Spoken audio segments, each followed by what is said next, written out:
Ihram itu apa, Pak? Ihram itu adalah satu proses ritual di mana mulai saat itu dia ada larangan-larangan yang tidak boleh dilakukan. Pakai pakaian wangi-wangian itu nggak boleh, ya kan? Motong kuku, motong rambut, kemudian apa dalam bahasa fikih klasik itu berburu, gitu kan ya. Jadi ada larangan-larangan yang tidak boleh dilakukan.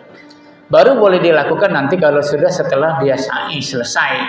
Nah, kan ada tahallul tuh, yang gunting rambut simbolnya. Setelah itu baru dia boleh lagi melakukan yang lain. Selama dia pakai pakaian ihram dan kemudian dia melaksanakan tawaf dan kemudian sampai dia sa'i, itu mau gerah, mau dingin, mau gatel, ya udah begitu aja. Jadi nggak bisa menggunakan yang lain. Ya.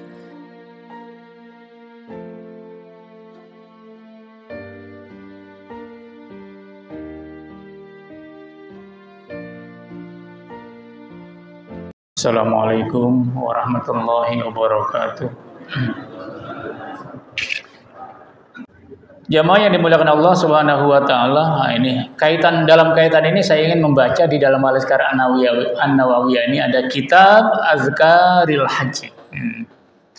Jadi selama musim haji ini barangkali ini penting kita baca ya, untuk kita sekedar mengulang kalau yang pernah tahu, atau yang belum pernah tahu barangkali ini ada manfaat yang besar nanti ya, bagian-bagian apa dan doa-doa apa yang dimunajatkan Rasulullah Sallallahu Alaihi Wasallam ya. Kalau kita dengar orang berangkat haji doanya ini ya, kita lihat ada nggak di sini kira-kira di dalam Al-Azkar An-Nawawiyah gitu kan. Ibadah haji ini memang luar biasa, Pak, karena memang ibadah makhdoh namanya. Ibadah makhdoh itu ibadah yang sudah dipastikan begitu modelnya. Sudah ditetapkan caranya, waktunya, tempatnya.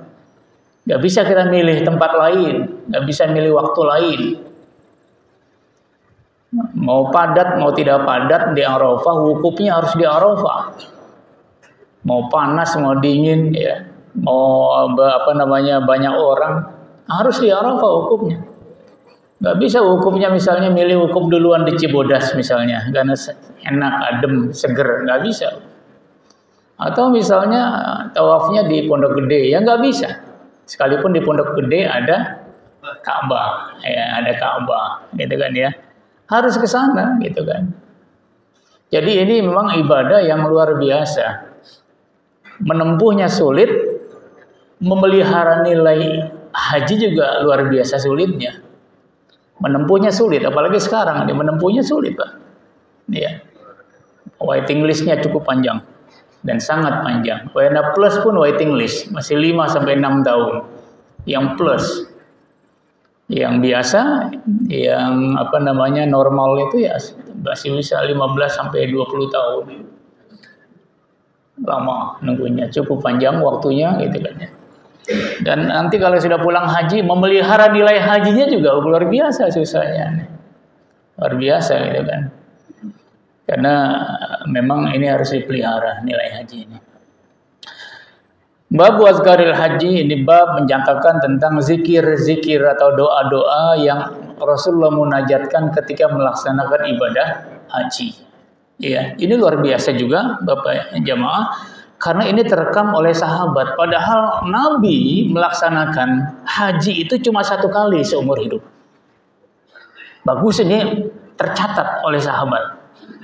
Tercatat, terekam, terdengar, dihafalkan, kemudian disampaikan dari riwayat ke riwayat yang lain. Sehingga ini tercatat. Doanya apa ketika tawaf, doanya apa ketika sa'i, doanya apa ketika mau pakai pakaian ihram. Bagaimana caranya? Itu semua terekam di dalam sejarah dan disampaikan oleh para sahabat. Padahal Nabi hajinya cuma 1 kali pada tahun ke-10 Hijriah. Haji pertama beliau dan haji terakhir. Makanya haji pertama Rasul itu kemudian oleh para sejarawan, karena haji itu adalah haji terakhir, disebut dengan haji wada. Haji terakhir. Dan pada tahun 10 Hijriah itulah hajinya Rasulullah Sallallahu Alaihi Wasallam, dan kemudian sangat monumental karena pada saat wukuf di Arafah, beliau menyampaikan khutbah wada namanya. Khutbah wada. Nah, itu luar biasa juga khutbah Rasul ya, karena menyampaikan sesuatu yang sangat asasi. Misalnya apa yang disampaikan bahwa muslim dan muslim manusia semua adalah sama dari Nabi Adam. Kemudian tidak ada bedanya yang kulit putih, kulit hitam sama semua di hadapan Allah Subhanahu wa taala. Bedanya hanya ketakwaan. Haram seseorang membunuh orang yang lain, melukai, mencederai. Apalagi mengucurkan darah, mengalirkan darah orang lain, itu haram hukumnya. Dan banyak lagi yang dipesankan Rasul. Dan rupanya pesan itu adalah pesan terakhir ketika beliau menyampaikan haji wada. Jamaah yang dimuliakan Allah Subhanahu wa taala, ini ada bagian prolognya di dalam pembicaraan soal azkarul haji ini. Saya ingin sampaikan langsung saja di dalam bahasa Indonesia bahwa apa yang ditulis di dalam Al-Azkar An-Nawawiyah ini, doa-doanya hanya sebagian yang berada, yang bisa dicatat di dalam hadis-hadis Nabi. Jadi tidak semua doa diturunkan di dalam kitab ini. Sebab kalau doa semua diturunkan di dalam kitab ini, maka pembahasan masalah haji ini menjadi sangat panjang. Jadi hanya 1-2 hadis saja yang disampaikan di dalam kitab ini, dan itu kemudian mewakili doa-doa yang disampaikan oleh Rasulullah Sallallahu Alaihi Wasallam. Fa'awwalu dzalika, ya. Jadi permulaan ketika ingin melakukan ibadah haji itu adalah iza aradal ihram, kalau dia mau melaksanakan ihram, memakai pakaian ihram. Irtasala wa tawaddo'a wa labisa izarahu wa ridaahu. Dia mandi sunnah. Mandi kan Pak ya? Kalau dulu mandinya di Bir Ali, Abyar Ali itu. Kalau dulu. Sekarang diarahkan mandinya nggak di Abyar Ali. Mandinya di hotel masing-masing. Jadi dari hotel masing-masing itu, dari penginapan masing-masing itu sudah memakai pakaian ihram. Jadi masuk ke Bir Ali atau Abyar Ali itu cuma tinggal wudu, kemudian salat sunnah. Ya. Ightasala wa tawaddo'a wa labisa izarahu wa ridaahu. Ini sudah diselesaikan nih kalau sekarang nih. Dulu saya tahun 2003 masih wudu pakai pakaian ihram, bahkan masih ada yang mandi di Bir Ali itu, di Abyar Ali. Tapi sekarang sudah tidak. Artinya diarahkan langsung dari hotel, dari penginapan sudah mandi, sudah wudu bahkan gitu kan. Kemudian sudah berpakaian ihram sampai ke Bir Ali, cuma tinggal masuk kemudian salat sunnah. Iya. Jadi dimulai di sini ritual haji dimulai dengan pakai pakaian ihram di miqat, beda-beda.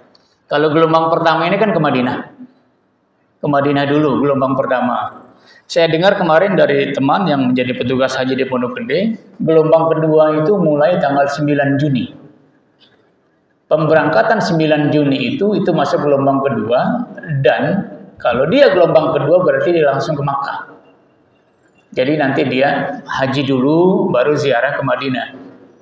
Kalau yang gelombang pertama ziarah dulu ke Madinah, baru nanti yang di Makkah, yang gelombang kedua, setelah di Makkah dia selesai melaksanakan ibadah haji, baru nanti dia ke Madinah. Belakangan, ke Madinahnya belakangan.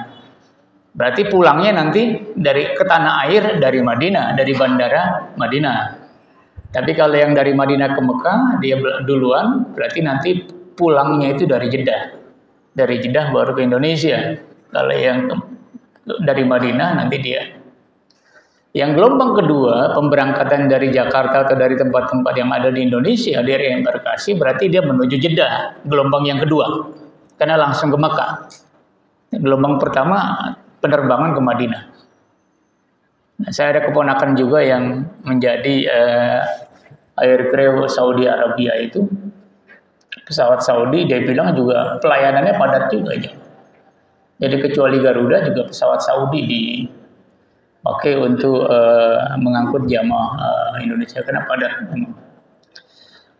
Jadi aradal ihram iktasala wa tawaddu'a wa labisa izarahu wa ridaahu. Wa labisa izarahu wa ridaahu ini maksudnya pakai pakaian ihram yang dua helai tadi, yang di badan dan yang di ya, yang di badan dan yang di bagian bawah.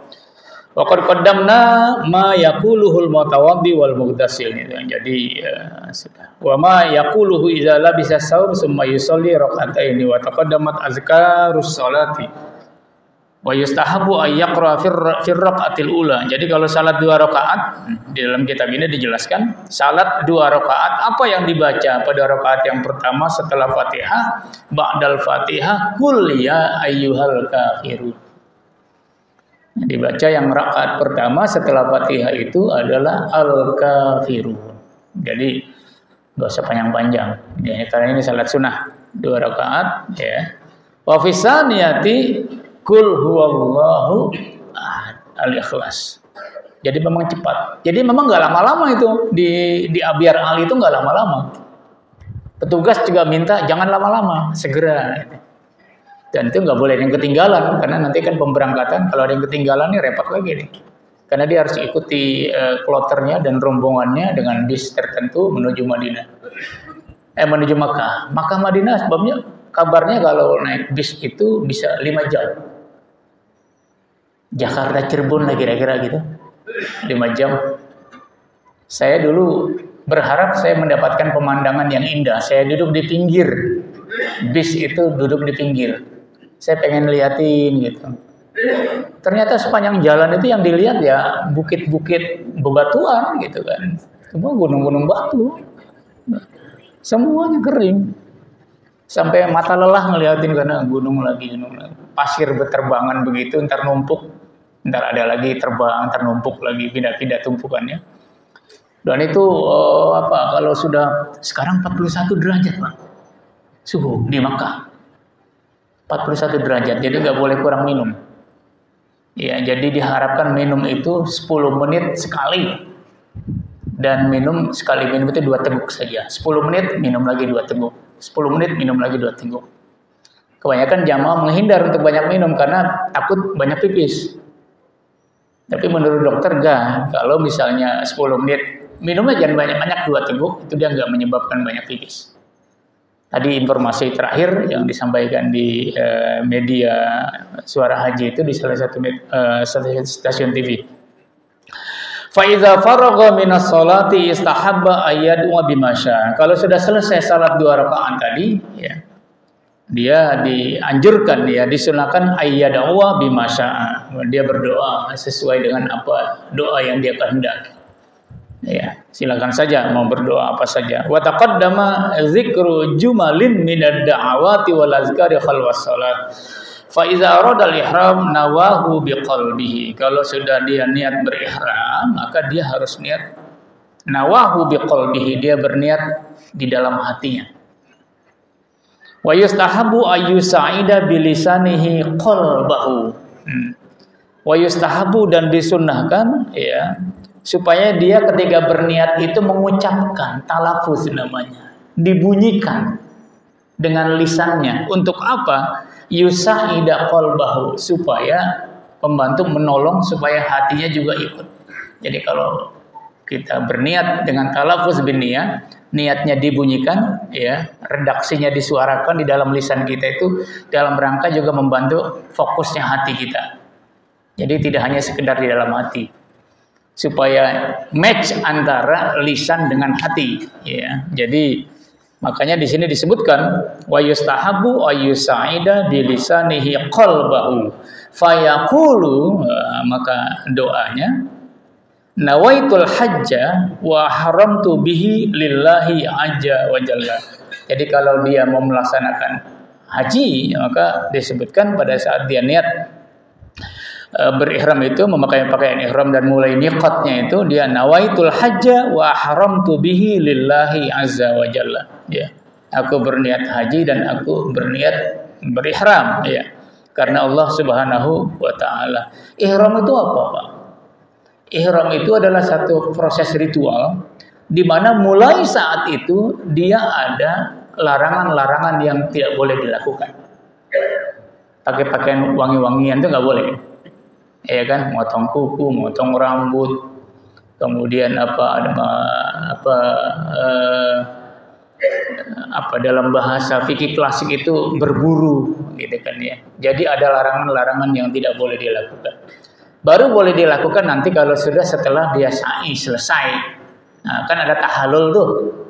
Yang gunting rambut simbolnya. Setelah itu baru dia boleh lagi melakukan yang lain. Selama dia pakai pakaian ihram dan kemudian dia melaksanakan tawaf dan kemudian sampai dia sa'i, itu mau gerah, mau dingin, mau gatel, ya udah begitu aja.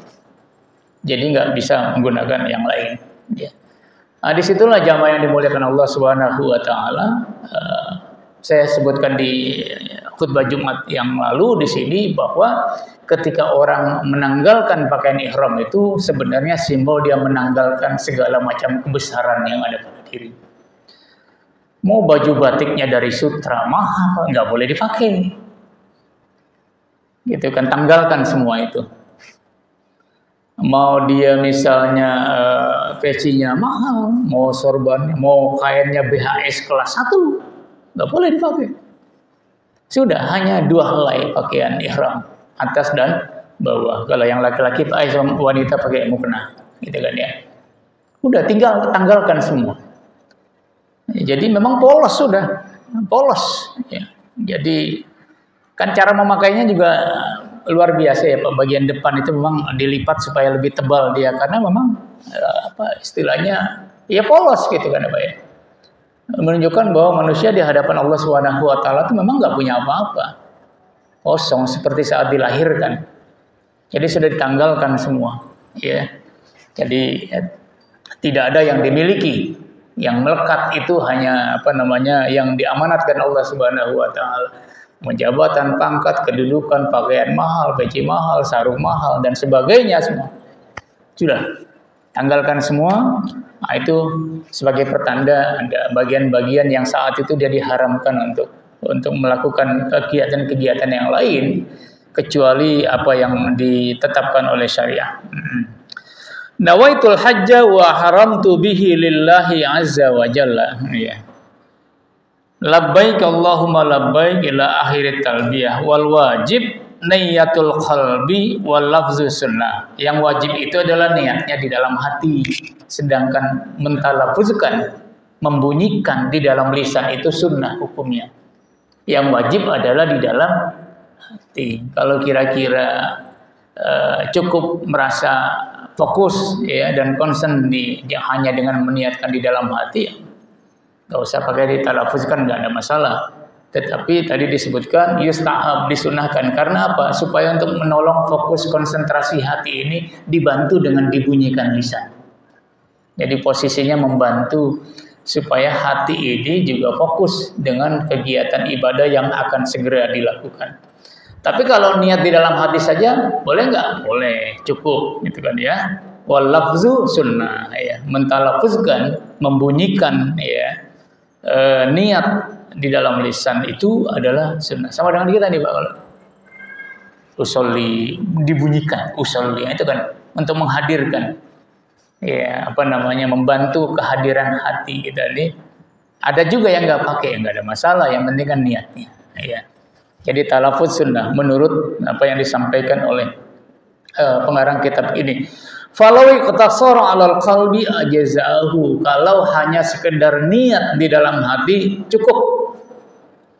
Walau iqtasara 'alal lisan lam yujzi'hu. Kalau hanya lisan saja yang bunyi, hatinya tidak niat, tidak ada niat di dalam hati, maka dianggap itu tidak cukup, tidak mencukupi, tidak memadai. Jadi kalau hati di dalam hati yang niat dianggap memadai sekalipun tidak dibunyikan dalam lisan. Ya, tapi kalau hanya sekedar dibunyikan dalam lisan, hatinya kemana-mana, nggak fokus, ya, tidak menghadirkan hati yang untuk melaksanakan ibadah yang segera akan dilakukan, ya lillahi ta'ala, maka itu dianggap belum cukup. Ya, sebaiknya memang dua-duanya dilakukan.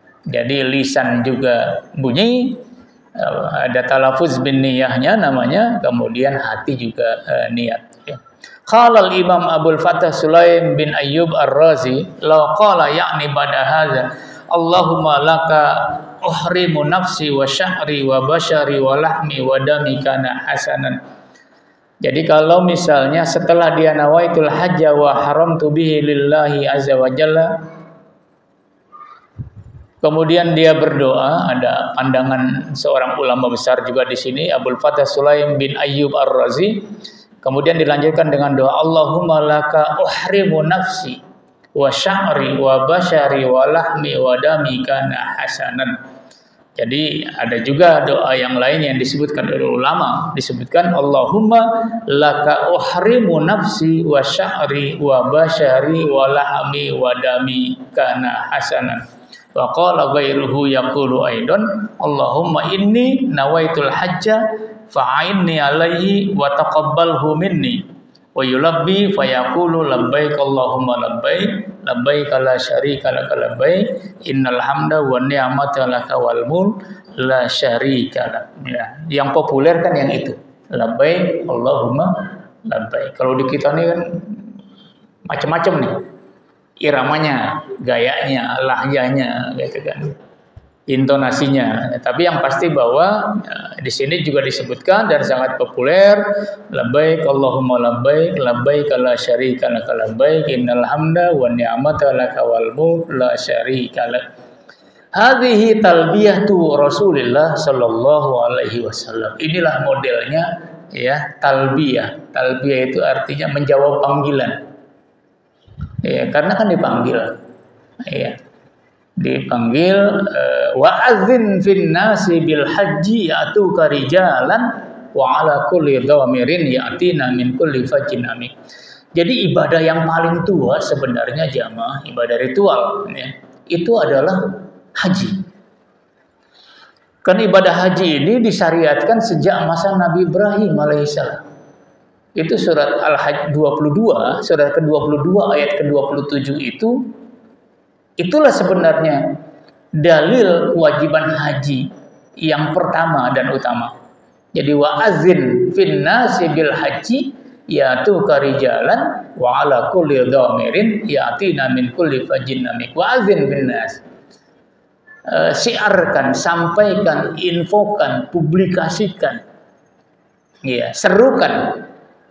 Nah, siapa nih objeknya nih yang diminta untuk diserukan oleh Allah Subhanahu wa taala? Itu Nabi Ibrahim alaihissalam. Sampaikan itu. Serukan kepada seluruh umat manusia. Bahkan di beberapa tafsir kemudian Ibrahim juga bingung ketika menerima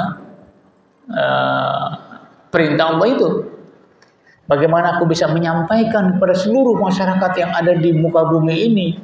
Sedangkan aku ini kan sendirian di sini, tempatnya sepi. Nggak mungkin sampai ke mereka.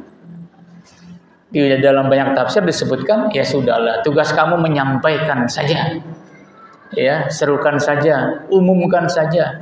Soal nanti sampai ke mereka, nah, kata Allah itu urusan aku. Dan ternyata kan sampai, Pak. Ternyata sampai kan. Jadi sebenarnya dipanggil untuk melaksanakan ibadah haji itu dari dulu kita sudah dipanggil. Jadi kalau ada sementara orang belum haji, kemudian dia nyatakan belum dapat panggilan. Bukan belum dapat panggilan, belum jawab panggilan. Kalau panggilan dari dulu sudah dipanggil. Belum dapat panggilan nih, bukan belum dapat panggilan. Panggilan dari dulu sudah dipanggil. Belum mau jawab. Atau belum sempat jawab, atau belum ada keleluasaan untuk menjawab, atau belum ada keinginan dan semangat untuk menjawab. Keleluasaannya ada, harta ada, kesehatan ada, fisik kuat, tapi kemauan untuk melaksanakan itu belum ada, makanya dia belum mau menjawab. Ada yang benar-benar mau menjawab, gitu kan? Cuma kemudian keleluasaannya belum. Tapi kalau Allah sudah takdirkan, kendati pun dia nggak punya kemampuan, kan berangkat juga, Pak. Bisa berangkat juga. Banyak kok buktinya begitu. Dan nggak ada jaminan juga orang-orang yang sehat fisiknya, jasmaninya kuat, hartanya banyak, kedudukannya tinggi, kemudian dia dengan mudah mau berangkat haji. Ada jaminan juga. Kadang-kadang malah nggak sempat berangkat haji. Maunya di ONA Plus. ONA Plus juga masih nanya berapa hari sih hajinya. Maunya yang singkat. Ya nggak bisa juga, karena ritual hajinya memang cukup panjang waktunya. Memang kalau ritual hajinya saja 1 minggu memang selesai. Ini kan lamanya ini kan karena ada perputaran jamaah itu yang luar biasa, kedatangannya, kemudian ada ritual yang lain, kemudian kalau pelaksanaan hajinya sih selesai cepat. Cuma ini pemulangannya lagi waktunya, jadwal pemberangkatan dan sebagainya itu yang ya namanya mengatur banyak orang lah, kira-kira begitu. Kita ngatur RW, RT, ngatur warga sekian puluh saja luar biasa, apalagi ngatur jutaan orang kira-kira. Jamaah yang dimuliakan Allah Subhanahu wa taala, kita lanjutkan. Jadi talbiyah labbaik Allahumma labbaik, aku jawab panggilanmu ya Rabb, ya. Labbaik itu jawaban panggilan untuk zat yang sangat dimuliakan. Makanya kalau di beberapa daerah itu ada anak yang diajari sama orang tuanya, dipanggil orang tuanya, dijawabnya labbaik. Ya. Cuma labbaik. Cuma labnya akhirnya jadi hilang. Jadi cuma baik saja. Asalnya tuh labbaik. Jadi orang-orang Arab keturunan saja kalau dipanggil orang tuanya itu masih jawabnya labbaik. Atau orang Betawi pinggiran tuh yang memang agamanya sangat luar biasa ya. Dia pelihara itu dipanggil orang tua itu jawaban kesantunan, itu bukan dipanggil iya ya, dipanggil iya Bu. Ada apa Bu? Ada apa? Ya enggak begitu. Jawabnya pasti labbaik. Itu panggilan kesantunan ya, jawab panggilan kesantunan. Hadhihi talbiyatu Rasulillah sallallahu alaihi wasallam wa yustahabu ay yaqula fi awwali talbiyatin yulabbiha labbaika Allahumma bi hajjatin atau bi hijjatin in kana ahrama bi hijjah. Jadi labbaik Allahumma bi hijjah kalau dia memang mau melaksanakan umrohnya, ihramnya itu untuk melaksanakan ibadah haji. Kalau misalnya dia memakai pakaian ihramnya untuk umroh, labbaika Allahumma bi umratin, ya kan? Dengan umroh. Kalau dia yang umroh tuh sebelum haji itu semua pakai pakaian ihram, dia tawaf nanti, kemudian ada sa'i dan ada tahallul, itu kan sebenarnya untuk umroh. Jadi labbaika Allahumma bi umratin. Kalau untuk haji ya labbaika Allahumma bi hijjatin. Kan bedanya cuma nggak banyak itu. Cuman kalau di dalam umroh kan tidak ada wukuf, ya kan? Tidak ada mabit, tidak ada melontar jumroh. Tapi yang lain tawafnya sama, sa'inya sama, tahallulnya sama. Umroh tidak ada wukuf, tidak ada mabit, tidak ada melontar jumroh. Kan bedanya di situ, ya, antara umroh dengan pelaksanaan ibadah haji, ya. Wa'lam anna talbiyata sunnatun, ya. Talbiyah ini sunnah. Labbaik Allahumma labbaik, labbaik la syarika lak labbaik, innal hamda wa ni'mata lak wal mulk la syarika la, itu anna talbiyah sunnah. Lau tarakaha sahha hajjuhu wa umratuhu wa la syai'a alaihi. Kalau dia enggak mengucapkan itu juga enggak apa-apa. Sahha hajjuhu, jadi sah saja hajinya karena sunnah hukum. Ya, jadi diem aja gitu kan. Tapi masa iya sih cuma tinggal berucap labbaik Allahumma labbaik saja masih belum punya kemampuan. Saya kira itu manasiknya kan sudah disampaikan ya pada saat sebelum berangkat. Dan kita sudah tahu ini sebenarnya kan, kita pernah belajar fikih di sekolah gitu kan. Itu kan talbiyah itu sudah sangat populer. Ya, jadi sekalipun sunnah hukumnya, ya sekalipun sah haji dan umrohnya, kalaupun nggak mengucap talbiyah, ya sebaiknya memang tidak ditinggalkan karena sudah sangat populer, ya. Dan kita sangat kenal. Lakin fatahul fadilatul azimah. Tetapi kalau dia tinggalkan talbiyah, sekalipun itu sah hukumnya haji dan umrohnya, lakin fatahul fadilah al azimah. Tetapi dia fatathu, jadi fatat itu artinya dia tidak mendapatkan fadilah al-azimah, tidak mendapatkan fadilah keutamaan. Jadi ada sesuatu yang utama yang terlewatkan kalau dia tidak membaca talbiyah. Sekalipun haji dan umrohnya sah. Kenapa gini? Kenapa ini kemudian disebutkan fadilah azimah ini terlewatkan ya ketika dia tidak mengucapkan itu? Ya karena dia ya iqtida bi Rasulillah sallallahu alaihi wasallam ya. Jadi kalau begitu kalau dia tidak mengucapkan talbiyah berarti dia meninggalkan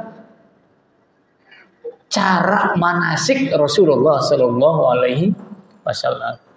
Manasiknya Rasul itu ya adalah mengucapkan talbiyah. Kalau dia tidak mengucapkan talbiyah juga nggak apa-apa sunnah. Tetapi dia terlewatkan sunnah mengikuti Rasulullah sallallahu alaihi wasallam. Jadi iktidah itu artinya mengikuti Rasulnya itu jadi terlewatkan. Jadi enggak diikutin berarti ada yang terbuang. Sekalipun sah hukumnya, tetapi ada satu ritual ya, ucapan ritual haji itu yang ditinggalkan padahal Rasulullah mengucapkan itu. Kan sayang tuh. Kita sudah jauh-jauh ke sana, cita-cita sudah lama ingin dilakukan, tiba-tiba kita sampai di sana tidak melakukan apa yang seperti dilakukan Nabi, kan sayang gitu lah. Makanya disitulah terlewatkan fadilah ya mengikuti Rasulullah sallallahu alaihi wasallam. Hadza huwa sahih min mazhabina wa mazhabi jamaahirul ulama. Jadi sebaiknya memang tetap mengucapkan talbiyah kedatipun sunnah hukumnya dan tetap sah haji dan umrohnya kalau tidak mengucapkan talbiyah. Wa qad aujabaha ba'du ashabina. Sebagian ulama juga ada yang menyatakan wajib mengucapkan talbiyah ya. Karena memang Rasul tegas membaca itu ya dan menyampaikan dan mengucapkan itu ya. Jadi supaya tidak kehilangan fadilah mengikuti Rasulullah sallallahu alaihi wasallam, maka ada sebagian ulama yang menyatakan qad aujabah. Jadi ada sebagian ulama juga yang mewajibkan. Karena apa? Karena sayang meninggalkan mengikuti manasiknya Rasulullah sallallahu alaihi wasallam. Daripada dibilang sunnah, mendingan diwajibin aja. Sayang kalau sampai ketinggalan kan gitu. Jadi tegas-tegasan saja nih pendapat yang kedua. Washtarataha li sihhatil haji ba'duhum tuh. Jadi malah ada yang menyatakan bahwa baca talbiyah ini adalah termasuk syarat ya sahnya melaksanakan ibadah haji. Ya, jadi ada sebagian juga yang menyebutkan washtarataha li sihhatil haji ba'duhum. Tetapi waswabu al-awwalu. Tetapi yang benar, yang paling benar adalah yang pertama. Yaitu bahwa mengucapkan talbiyah itu adalah sunnah hukumnya. Kalau juga tidak diucapkan, hajinya tetap sah, umrohnya tetap sah. Jadi lakin tustahabbul muhafazah 'alaiha lil iktida'i bi Rasulillah. Sekalipun sunnah, kata pendapat yang memilih yang pertama tadi menyebutkan bahwa memang sebaiknya tetap dipeliharalah apa yang sudah dilakukan oleh Rasulullah sallallahu alaihi wasallam walil khuruji minal khilaf, daripada berbeda pandangan ke sana kemari karena Rasul melakukan itu ya sudahlah ya. Bingung nih, banyak ulama yang bilang ini sunnah, ini begini, ini begini, ya sudah ambil saja ya, lakukan saja karena Rasulullah sallallahu alaihi wasallam melakukan hal yang semacam itu. Jadi tidak kehilangan momentum. Wa idza ahrama an ghairihi. Nah, ini ada yang berihram untuk yang lain, untuk orang lain ya.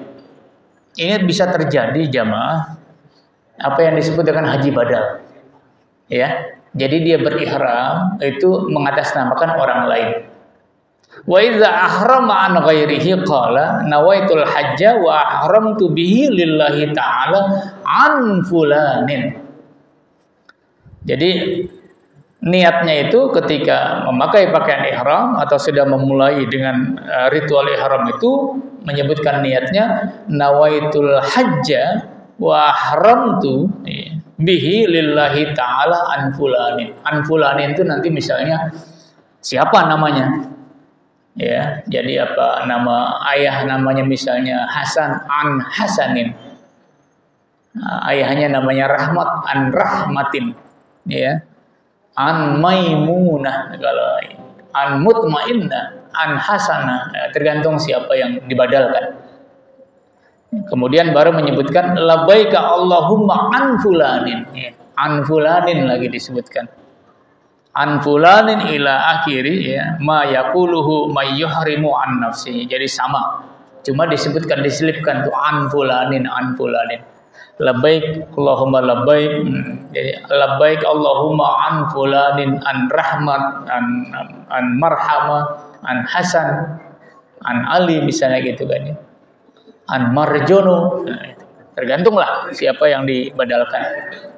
Cuma orang yang membadalkan itu sudah barang tentu adalah orang yang sudah melaksanakan ibadah haji. Supaya apa? Supaya ada yang menyebutkan, ya, kalau dia belum berhaji, kemudian dia membadalkan, maka tidak sah badalnya. Hajinya itu kembali kepada yang bersangkutan. Ya.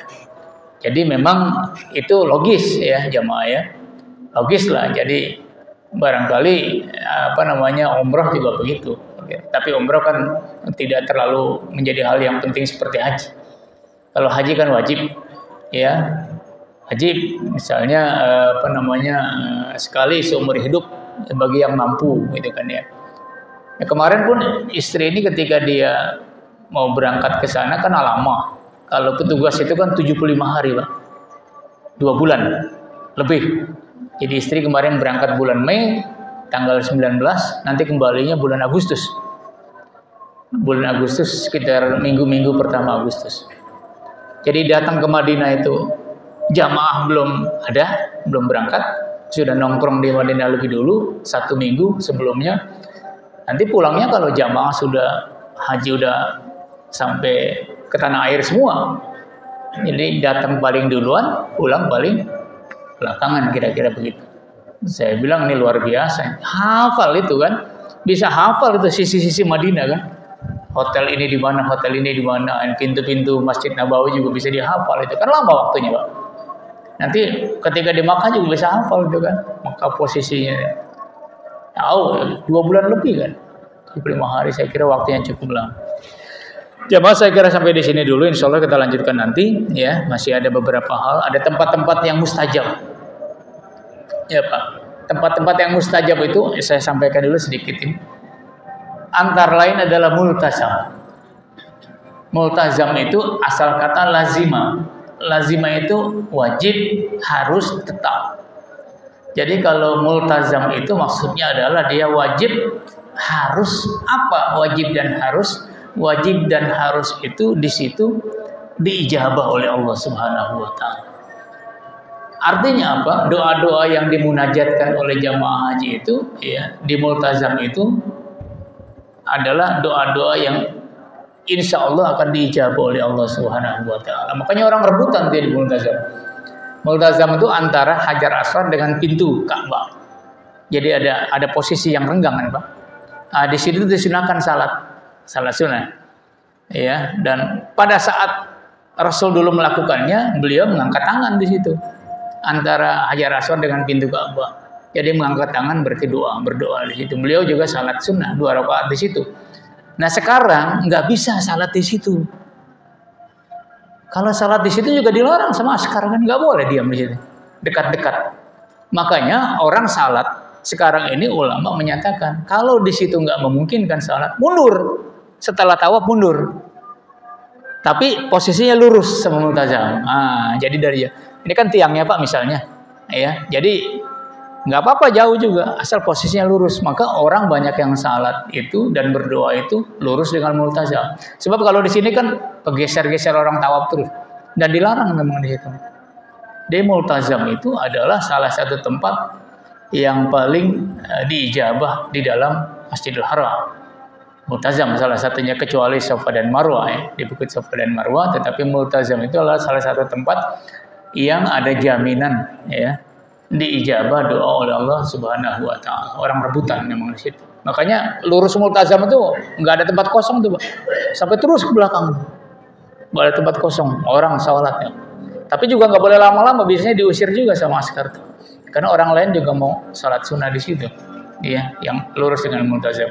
Jamaah dimulakan Allah Subhanahu wa taala, saya kira sampai di sini. Kita masih akan membaca nanti bagian-bagian dari ritual haji, mudah-mudahan yang penting-penting saja nanti saya pilih selesai karena sampai akhir ini, sampai akhir bulan Zulhijjah lah kira-kira.